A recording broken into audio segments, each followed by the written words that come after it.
Ce qui a commencé comme une réinterprétation moderne d'un classique de Disney s'est terminé en un désastre que personne n'avait vu venir. Rachel Zegler, la star prometteuse autrefois louée par Spielberg et acclamée par la critique, fait aujourd'hui face au plus grand coup de sa carrière. Les cinémas ont commencé à retirer Blanche-Neige de leurs affiches, même avant qu'elle n'atteigne 2 semaines en salle, et Rachel n'est pas restée silencieuse. Dans une vidéo virale enregistrée depuis sa chambre.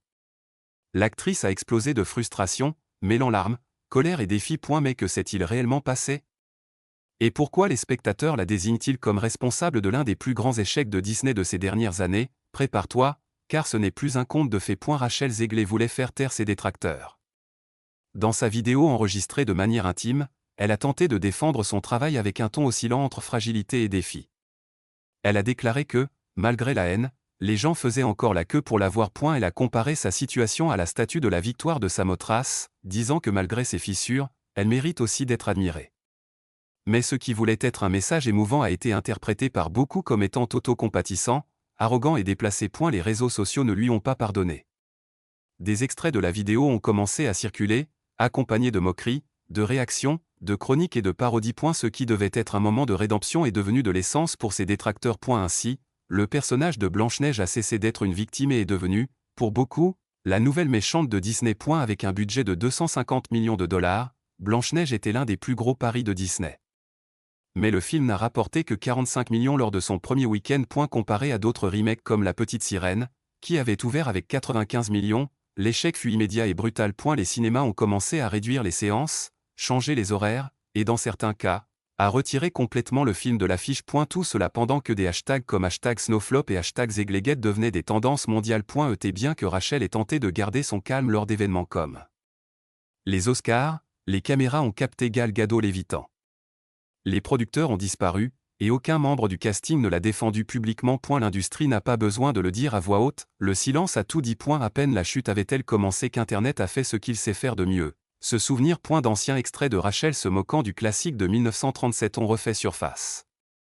Elle a qualifié le prince de bizarre, s'est moquée de l'histoire d'amour, et a affirmé en souriant que sa version de Blanche-Neige n'aurait pas besoin de prince ni ne rêverait d'amour. Ce que beaucoup espéraient être une version empouvoirée, a fini par être perçu comme un manque de respect envers une œuvre chérie depuis des générations. Des grands-mères, des parents et des fans de Disney ont inondé les réseaux en déclarant qu'ils n'emmèneraient pas leurs enfants voir un film dont le message méprisait l'histoire originale. Au milieu de tout cela, Rachel n'a pas présenté d'excuses, n'a pas reculé, son message a redoublé d'intensité. Les conséquences ne se sont pas limitées aux réseaux sociaux. Des personnes proches de la production ont commencé à révéler que plusieurs studios réévaluaient leurs projets futurs avec Rachel Zegler.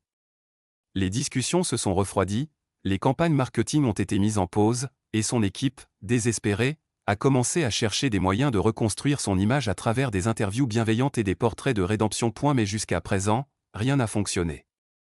La fraîcheur est désormais interprétée comme de l'arrogance, sa tentative de moderniser un classique comme un manque de vision, et son refus de se connecter avec le public comme une erreur qui pourrait lui coûter sa carrière. L'actrice qui promettait d'être le nouveau visage de Disney devient aujourd'hui l'exemple de comment, à l'ère numérique, un faux pas peut mettre fin à un règne avant même qu'il ne commence. Après la sortie de Blanche-Neige, Disney s'attendait à une vague de soutien de la part des nouvelles générations, mais ce fut tout le contraire.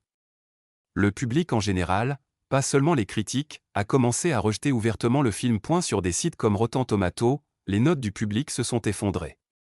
Les commentaires évoquaient des dialogues forcés, un mépris pour l'héritage, et une protagoniste qui ne représentait pas l'esprit de Blanche-Neige. Et ni la photographie soignée, ni l'investissement dans les effets spéciaux, ni même la présence de Gal Gadot en méchante reine n'ont suffi à sauver le projet. Le message était clair, ce n'est pas seulement le contenu qui compte, mais aussi la manière dont on le communique.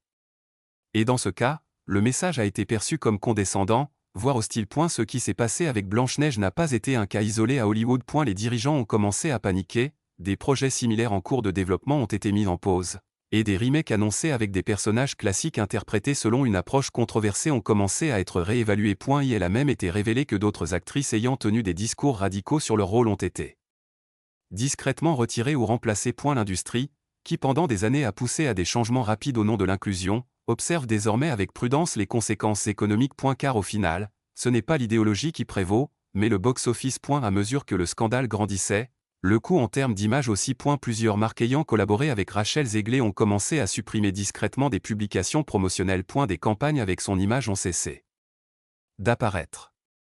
Il a même été rapporté qu'une maison de couture avait annulé une séance photo avec l'actrice à la dernière minute pour cause de restructuration interne. Il ne s'agissait pas de censure, mais de stratégie. Aucune marque ne veut être associée au visage de l'un des échecs médiatiques les plus commentés de l'année. Et Rachel, loin d'apaiser les choses, a continué de publier des messages énigmatiques qui n'ont fait qu'attiser la polémique. Tandis que quelques acteurs ont timidement pris sa défense, la majorité a choisi le silence. Même des célébrités qui auparavant la louaient ont cessé de la suivre sur les réseaux. D'autres, comme des vétérans de Disney ou des figures respectées de l'industrie, ont fait des déclarations qui, bien que subtiles, critiquaient clairement la nouvelle version du compte. Mais ce qui en a dit le plus long, c'est ce qui s'est passé en privé, lors d'auditions pour de nouveaux projets. Les profils avec un historique de controverses publiques ont commencé à être écartés. Les studios ne cherchaient plus seulement du talent, mais aussi de la discrétion, de l'humilité, et une connexion authentique avec le public. Même si personne ne le dit ouvertement, Rachel Zegler est passée du statut de promesse d'une nouvelle ère à celui d'avertissement silencieux de ce qu'il ne faut plus reproduire. Rachel Zegler n'a pas ruiné Blanche-Neige avec une mauvaise performance ou un mauvais film, mais avec une posture, une attitude, un message. Loin d'inviter au dialogue. Cela a été ressenti comme une attaque envers des générations entières ayant grandi en croyant aux fins heureuses. Elle a tenté de réécrire un classique sans d'abord comprendre pourquoi ce classique avait duré aussi longtemps. Quand le public a levé la voix, elle n'a pas écouté.